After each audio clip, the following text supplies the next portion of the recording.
everyone, day 7. I'm not posting every day.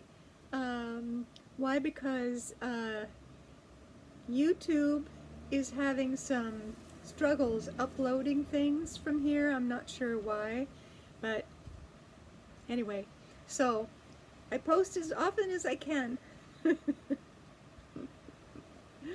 I don't think the numbers of the days, I don't think they matter as much as the idea of just connecting.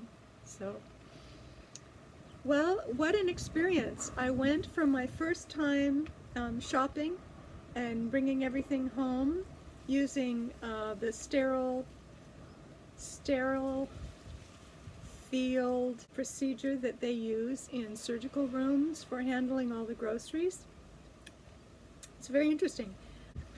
I realize I've lived through a volcano that blew up, 2 floods, I mean serious floods, not a little bit of flood, but flood with dead animals in the water and morages almost coming off their connections to land. And it was like 2 major floods.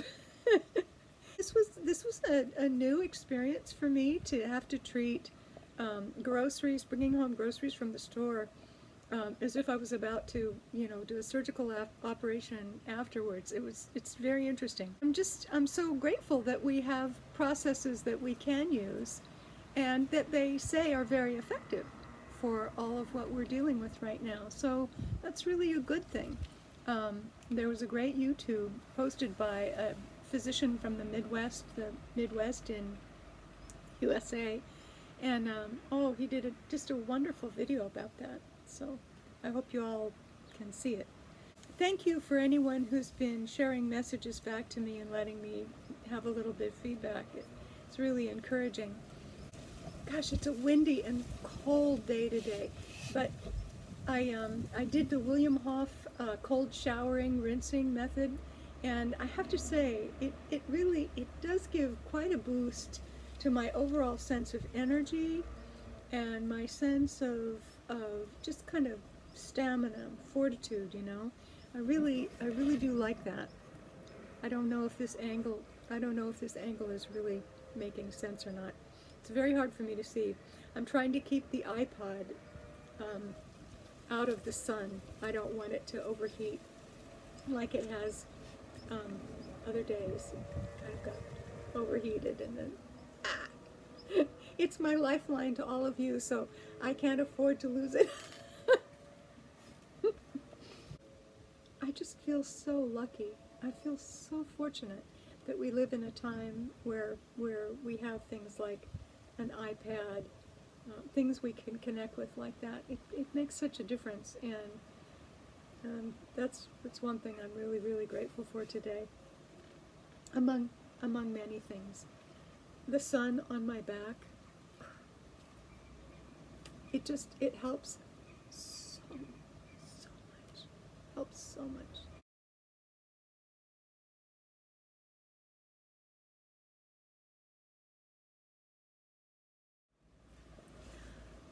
I noticed as I was out on my little scooter getting to the grocery store where I buy my food,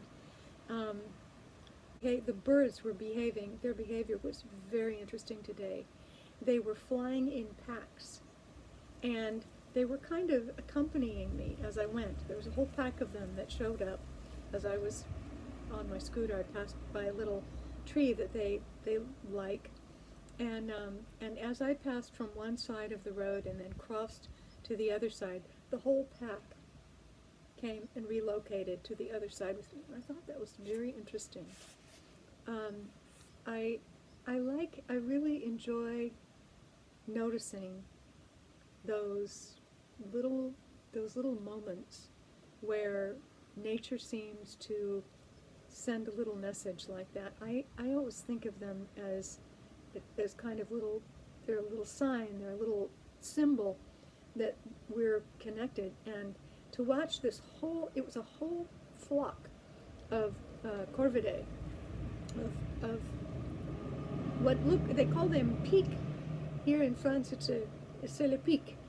And they're a kind of a crow. They're not as big as a raven, but they're a kind of crow, I think.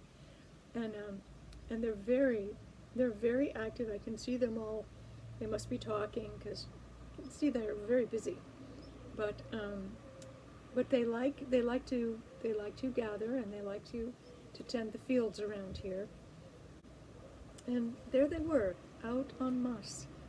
Really kind of beautiful to see them, because you don't see very many people out. And even though I was ready, I had carried my official paper. Here in France, we have to carry now an official paper that says where we are going and why we have left our home, and gives one of several approved reasons why we can be out. And we are permitted to shop for groceries or medicine.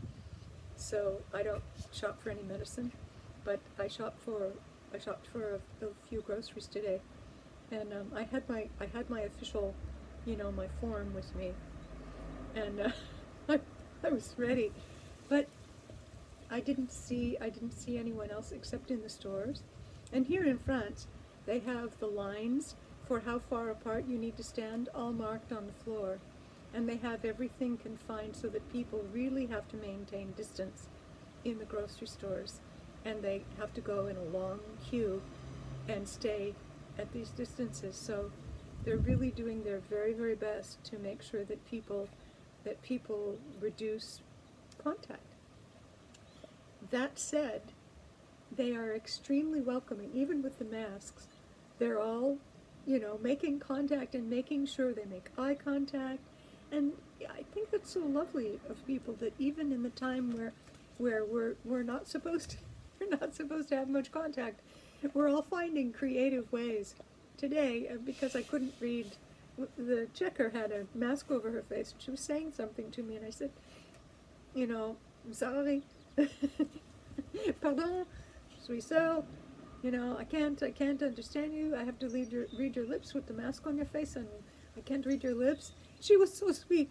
She lifts up her mask like this. She's behind a plastic face shield, a little hat with a plastic face shield. She lifts up her mask. She talks like this. It was so sweet. It was so cute. She was just right there, trying to make it work. And that is what I experience from the way people are in France here. They're so willing to treat each other humanely. And the first day that I was shopping, it was over 3 weeks ago now, when everything was closing down.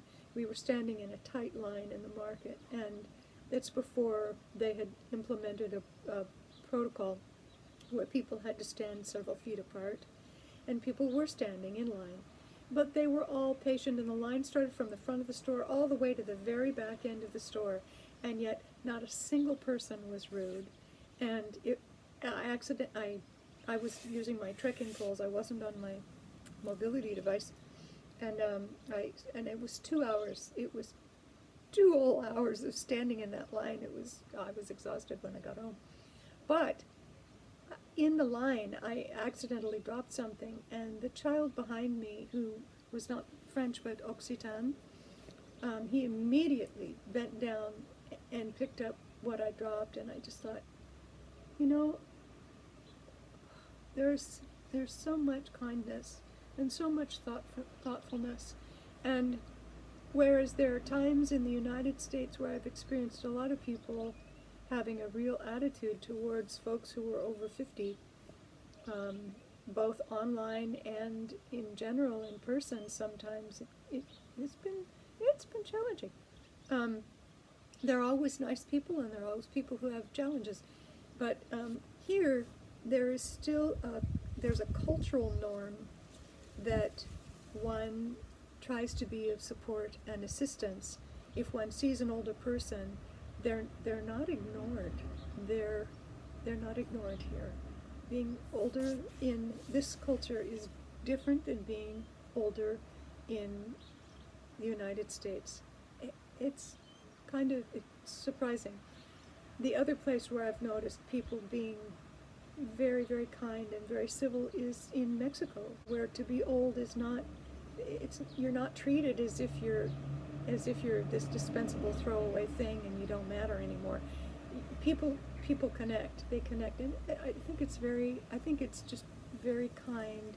It's very thoughtful, and like I say, there are people who do that in the United States too.